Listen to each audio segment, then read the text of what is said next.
The Holy Gospel is written in the 11th chapter of St. Matthew, beginning at the 2nd verse.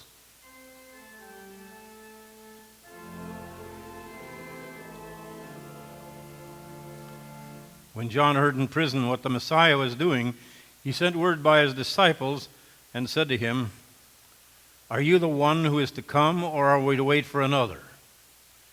Jesus answered them, "Go and tell John what you hear and see. The blind receive their sight, the lame walk, the lepers are cleansed, the deaf hear, and the dead are raised, and the poor have good news brought to them. And blessed is anyone who takes no offense at me." And they went away. Jesus began to speak to the crowds about John. "What did you go out into the wilderness to look at? A reed shaken by the wind? What then did you go out to see? Someone dressed in soft robes? Look, those who wear soft robes are in royal palaces. What then did you go out to see? A prophet? Yes, I tell you, and more than a prophet. This is the one about whom it is written, 'See, I am sending my messenger ahead of you who will prepare your way before you.' Truly I tell you, that among those born of women, no one has arisen greater than John the Baptist, yet the least in the kingdom of heaven is greater than he." Here ends the gospel for the day.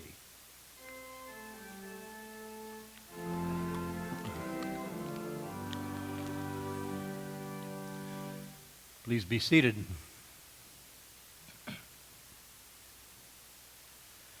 Be careful what you sign up for. It might not be what you expect. For those of you who see me coming usually at this time of the year, you see I have a jacket. And most of you, I think, know it's a NASCAR jacket. Those that you are not familiar with NASCAR, it's an M&M's jacket. That's how we tell the difference of who's a fan and who's not. This is not simply by accident, because I've always been liked to have been involved in auto racing. When I was a young kid and we had our cabin up north of Brainerd, Minnesota, I hung out at the Brainerd International Speedway whenever they were going to have races. I remember going there just after I had bought my motorcycle, and I went to the motorcycle races, and I was given a Team Suzuki jacket. And I went, after the races were over, I went into one of the restaurants where all the racers hung out, and I was amazed at how much attention I got. People came up to me in the booth and asked me to sign my autograph.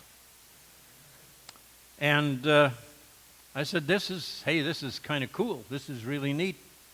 And so I signed it. I signed it well enough so nobody would understand who it was. But I thought everybody should get the privilege of getting an autograph from me if necessary.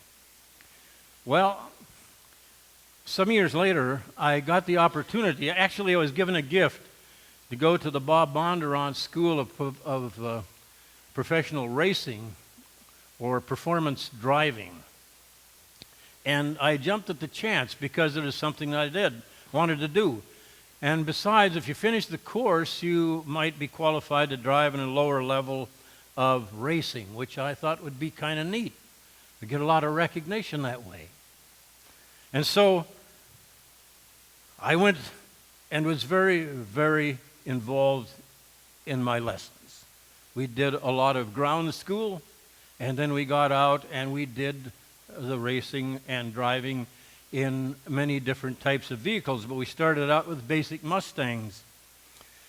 And then after we got qualified to drive at a certain pace with those cars, we were to graduate to the Shelby modified Mustangs, which were a lot faster and a lot easier or a lot more fun to race with.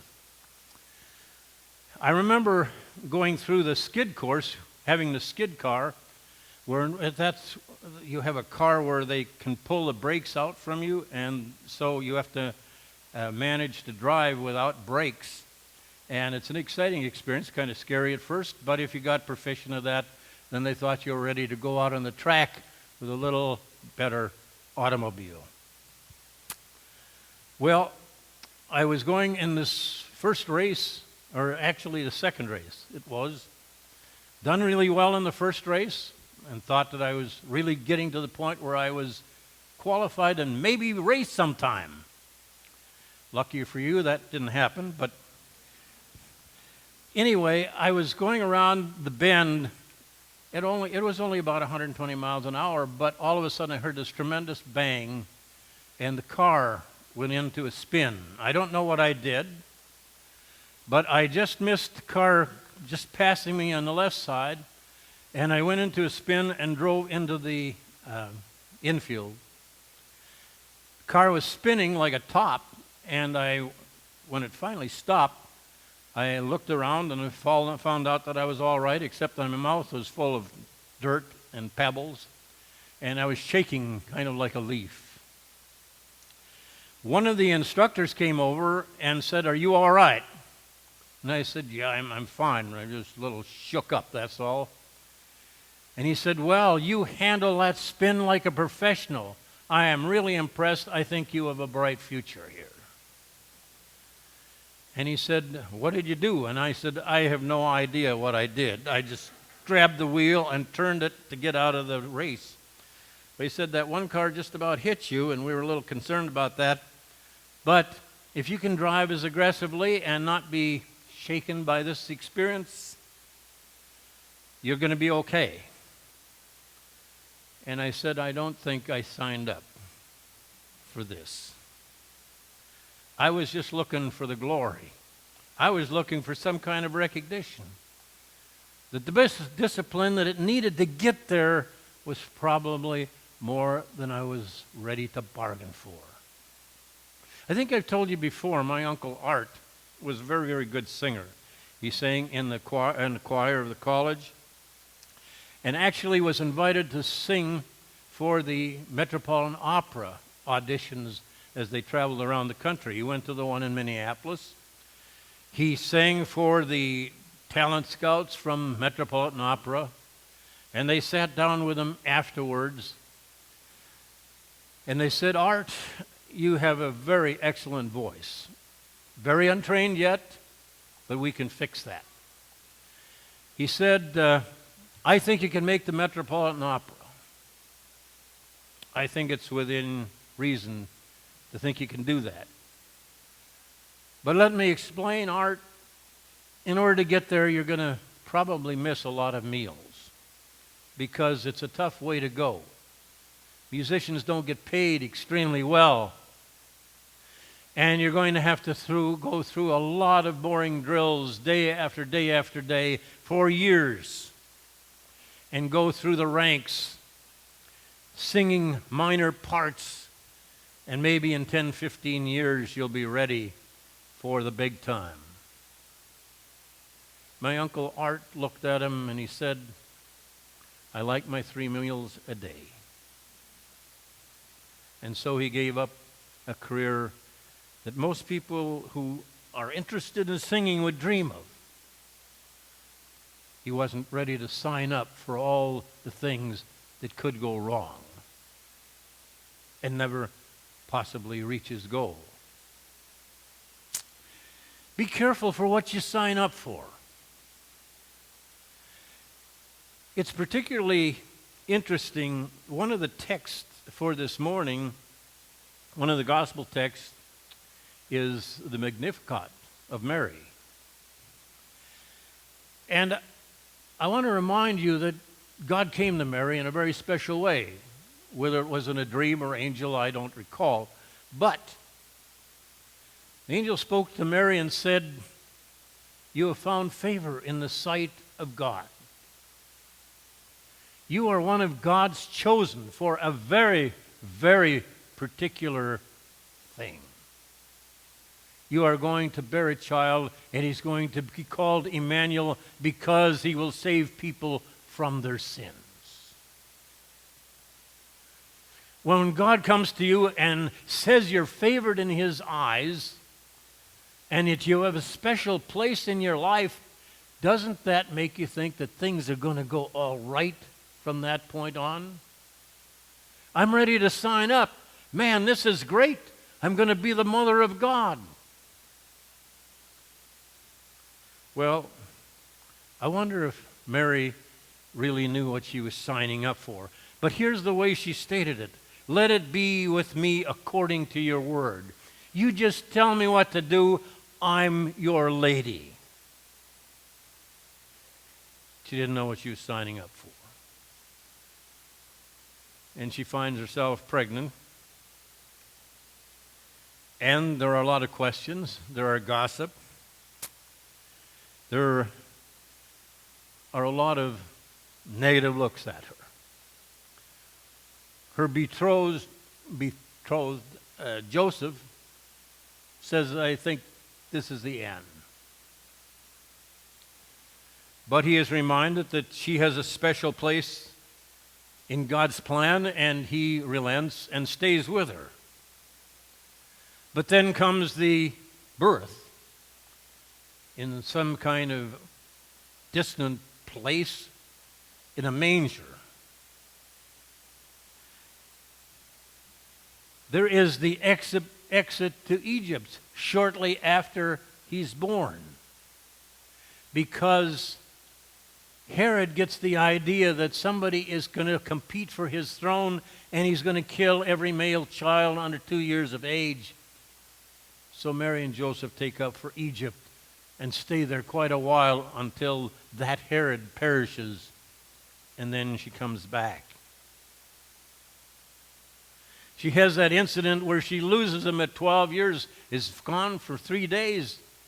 She has to look up and down for him and finds him back in the temple in Jerusalem saying, well, I'm going to be about my Father's business. I don't really care that you're all that excited about it. And then he starts his ministry at 30. And he's despised by the people of his hometown.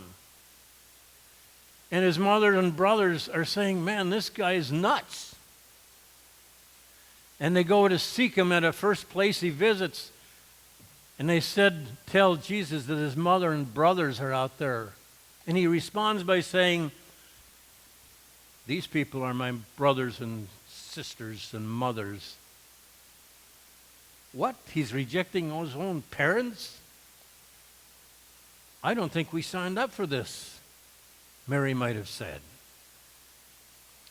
And then comes the crucifixion. And she's standing beneath the cross. The crowds are railing at him. The guards punch a hole in his side with a sword, and he dies. And Mary was still saying, let it be with me according to your word. Not, I don't know if I didn't sign up for this. See, that sometimes we feel just because we have a relationship with Jesus that everything is going to go fine. That we aren't going to be called to do extraordinary things. That we aren't going to be called to inconvenience us, or to change our prejudices, or act like human beings when we really feel like an animal. We didn't sign up for this. Not, Lord, let it be according to your will. The gospel text this morning is about John the Baptist. John the Baptist was chosen to be the forerunner, to announce the coming of the Messiah. I think John was really impressed. I think he was excited. I'm ready to sign up. And then as things kind of went bad, and he was persecuted and laughed at and called deranged, and finally arrested by Herod, and finally got his head lopped off, I think John might have said, I didn't sign up for this. Not let it be with me according to your word.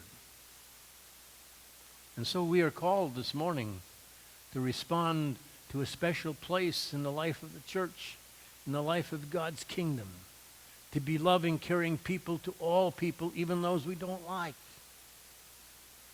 So you better sit down and think about it. Is this something you really want to commit to? To say, Lord, do with me according to your word, or you're ready to walk away and say, I didn't sign up for this. That's the message this morning. It's a tough message because there will be inconvenience.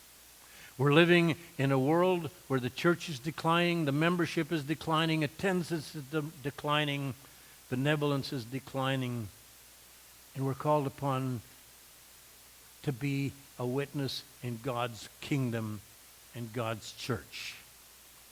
And so you think about it. You're called today to be a part of God's creation and a part of God's world and a part of reforming the world in the eyes of Christ's message. Are you ready to sign up? Or are you ready to say, I didn't sign up for this? Or can you say with Mary, let it be with me according to your word? Amen.